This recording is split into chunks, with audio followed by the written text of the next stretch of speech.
नमस्कार सर्वांना, श्री स्वामी समर्थ. स्वागत आहे तुमचं आपल्या चॅनलमध्ये. तर बघा, खूप लोकांचा असा प्रश्न असतो की आम्ही इतकी स्वामी सेवा केली तरी आम्हाला त्याचं काहीच फळ भेटलं नाही आहे, हे केलं ते केलं, असं खूप लोकांचं म्हणणं असतं. पण खरं सांगायचं तर असं काही स्वामी प्रत्यक्ष येऊन आपल्याला भेट देणार नाही आहेत. ह्या आत्ताच्या जगामध्ये आपल्याला स्वामी कुणाच्या ना कुणाच्या मदतीनेच भेटणार आहेत ना.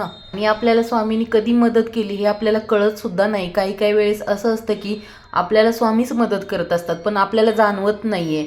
ते कोणत्या ना कोणत्या रूपात येत असतात पण ते ओळखता आलं पाहिजे. काही लोकांना असंही वाटत असतं की कोणती सेवा करावी म्हणजे स्वामी प्रसन्न होतील, ही सेवा करू का ती सेवा करू म्हणजे स्वामी मला पटकन प्रसन्न होतील किंवा माझ्या मनातली इच्छा कंप्लीट होईल, पूर्ण होईल. तर अशी कोणती सेवा नसते की ती अमुक सेवा केल्यानंतर स्वामी प्रसन्न होतील. स्वामींची तुम्ही कोणतीही सेवा केली तरी स्वामी प्रसन्न होतात, पण ते काही लोकांना ओळखायला येत नाही किंवा काही लोक फक्त करायची म्हणून सेवा करत असतील. मनापासून तुम्ही जेव्हा सेवा करता तेव्हा ती सेवा स्वामींपर्यंत पोहोचते. हा खरं तर माझा अनुभव आहे. तुम्हाला जास्त वेळ नाही आहे ना, तर एक माळ तरी स्वामी जप केला ना, पण तो मनापासून केला पाहिजे. जेव्हा तुम्ही स्वामी जप करता तेव्हा पूर्ण मन हे मंत्र म्हणण्यामध्ये श्री स्वामी समर्थ, श्री स्वामी समर्थ असं तुम्ही जेव्हा एक माळ जप कराल तर तुमचं मन फक्त तिथंच राहिलं पाहिजे. हातात जपमाळ करताना तुमच्या मनामध्ये खूप विचार येत असतील तर ती सेवा स्वामीपर्यंत कशी पोहोचणार. समजा तुम्ही 11 माळी जप करताय रोज, पण एवढ्या घाई करताय की तुम्हाला परत बाकीचं उठून दुसरे कामं आहेत, तुमची सेवेत मन नाही आहे. असं नका करू. जर तुम्हाला वेळ नसेल तर एक माळ जप करा, पण तो मनापासून करा. जी आपली हाक आहे ती स्वामींपर्यंत पोहोचली पाहिजे. दुसरी गोष्ट म्हणजे जर आपण स्वामी सेवा करत असेल तर आपण हे पण भान पाळलं पाहिजे की इतरांविषयी वाईट विचार करू नयेत, कुणाची निंदा करू नये. या गोष्टी पण केल्या पाहिजेत. जेव्हा आपण स्वामी समोर बसून सेवा करतो तेव्हा या सर्व गोष्टी पण स्वामी पाहत असतात. त्यामुळे आपलं वागणं पण चांगलं पाहिजे. कोणाविषयी मनामध्ये राग नको, द्वेष नको, चांगला विचार पाहिजे. या गोष्टी असेल तर स्वामींपर्यंत आपली सेवा नक्की पोहोचते. तुम्ही जर तारक मंत्राचं पठण केलं रोज तरी पण ती पण सेवा खूप प्रभावी आहे. बघा, सेवा कोणतीच छोटी मोठी असं काहीच नसतं.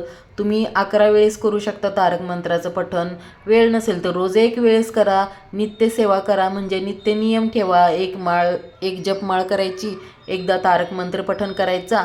आणि तुम्हाला जर स्वामीचरित्र सारामृताचे 3 अध्याय पठण होत असतील रोज नित्यसेवेचे, तर तुम्ही ते पण करू शकता. रोज 3-3 अध्याय.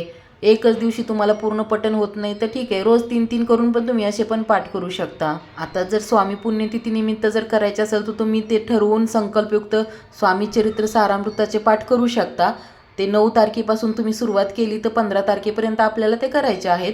पण जर तुम्हाला तेवढा वेळ नसेल की एका दिवसात पूर्ण पाठ होणं शक्य नाही आहे, तुम्ही जॉब वगैरे करत असाल, तर तुम्ही रोज 3 अध्याय पण पठण करू शकता स्वामीचरित्र सारामृताचे. आणि 3 अध्याय म्हटलं तर 7 दिवसामध्ये एक पाठ होईल. असे तुमचे जेवढे पाठ होतील तेवढे पण, जेवढी स्वामी सेवा तुम्हाला शक्य आहे तेवढी करायची असते. तर बघा, स्वामी चरित्र सारामृत हा खूप मोठा दिव्य ग्रंथ आहे आणि त्याचा अनुभव नक्कीच येतो, प्रत्येकाला येतो. फक्त थोडा वेळ लागतो. कधी आपली भक्ती लवकर पोहोचते स्वामींपर्यंत, कधी थोडा वेळ लागतो, कधी स्वामी थोडी परीक्षा घेतात. पण धीर सोडायचं नाही. स्वामी कधी ना कधी आपल्याला मदत नक्की करणार आहेत. आणि तुम्हाला जर संकल्पयुक्त करायचे असतील स्वामीचरित्र सारामृताचे पाठ, तर ते आपल्याला 9 तारखेपासून सुरुवात करायची आहे 15 तारखेपर्यंत. आणि जेवढे तुमची इच्छा आहे की ते करायची ते तुम्ही संकल्प करून तसे स्वामींना बोलू शकता की एवढे एवढे पाठ करणार आहे म्हणून. आणि मला तर असं वाटतं की ज्यांनी स्वामीचरित्र सारामृताचे पठण केलेलं आहे त्या प्रत्येकांना स्वामी अनुभव आलेला असणार आहे. कारण असं होणं शक्यच नाही की स्वामी अनुभव येत नाही.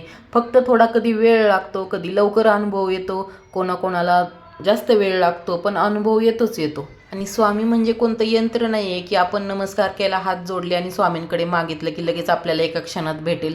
स्वामी थोडी परीक्षा तर घेतातच, ती प्रत्येकाची घेतली जाते आणि तेव्हाच तर तो स्वामींचा खरा भक्त बनतो ना. जेव्हा आपण जेवढी संकट आली तरी पण स्वामींवरचा विश्वास जेव्हा आपण कायम ठेवतो, डगमगू देत नाही की नाही स्वामी कधी ना कधी आपल्याला खरंच मदत करतील आणि आपली इच्छा पूर्ण होईल, तर तेव्हाच खरं स्वामी भक्त, तोच खरा स्वामी भक्त असतो. कारण ती स्वामींनी परीक्षा घेतलेली असती. आणि कधी कधी कसं वाटतं ना की मी एवढं केलं देवाचं, तेवढं केलं, पण स्वामींनी मला इच्छा नाही पूर्ण केली किंवा स्वामींनी मला मदत नाही केली, माझं म्हणणं नाही ऐकलं, असं होतं मनामध्ये. पण तीच खरी स्वामी परीक्षा घेत असतात, तीच आपली परीक्षा असते. आणि तेव्हा पण आपण जेव्हा स्वामींवरती ठाम विश्वास ठेवतो की काही नाही स्वामी आहेत सोबत, तेव्हाच खरं स्वामी भक्त घडलेला असतो तो. आणि स्वामींना आपल्याकडून काय हवं असतं? काहीच नको असतं. त्यांना आपल्याकडून हवं असते ती आपली फक्त भक्ती. आपण फक्त त्यांची सेवा करणं एवढंच स्वामींना पाहिजे असतं. आणि आपण मात्र स्वामींकडे काही ना काही सारखं मागत असतो. स्वामी मला हे द्या, माझी ही इच्छा पूर्ण करा, असं सारखं आपलं चालू असतं. तो मानवी स्वभावच आहे, ते जाऊ द्या. पण स्वामींना आपण काय देतो तर फक्त भक्ती. तर आपण स्वामींची सेवा करतो ना, ती फक्त मनापासून करावी. आणि सेवा करत असताना कोणाबद्दल वाईट विचार करायचा नसतो. जर का तुम्ही पण स्वामी भक्ती करता आहात आणि तुम्हाला जर आजपर्यंत स्वामींचा अनुभव आला नाही, तर धीर सोडू नका. स्वामी नक्की तुम्हाला पण अनुभव देणार आणि तुमच्याही पाठीशी राहणार, हे दाखवून देतात स्वामी. फक्त आपण थोडंसं ओळखलं पाहिजे की स्वामींनी मला कुठे साथ दिली आहे, कशा प्रकारे साथ दिली आहे. आणि स्वामी पुण्यतिथीनिमित्त जर तुम्हाला कोणती सेवा करायची इच्छा असेल तर ते संकल्पयुक्त सेवा तुम्ही अवश्य करू शकता. मग कोणतीही करा. तारक मंत्राचं पठण करा किंवा स्वामी चरित्र सारामृताचा अध्याय रोज 3 करा किंवा रोज 1 पाठ करा किंवा स्वामी समर्थ मंत्राची जपमाळ करा. कोणतंही करा, पण जेवढी तुम्ही छोटी मोठी कोणतीही कराल ती स्वामीपर्यंत नक्की पोचणार आहे. चला तर मग व्हिडिओत सांगितलेली माहिती जर तुम्हाला आवडली तर व्हिडिओला लाईक करा, कमेंट करा आणि चॅनलला सबस्क्राईब करा. धन्यवाद.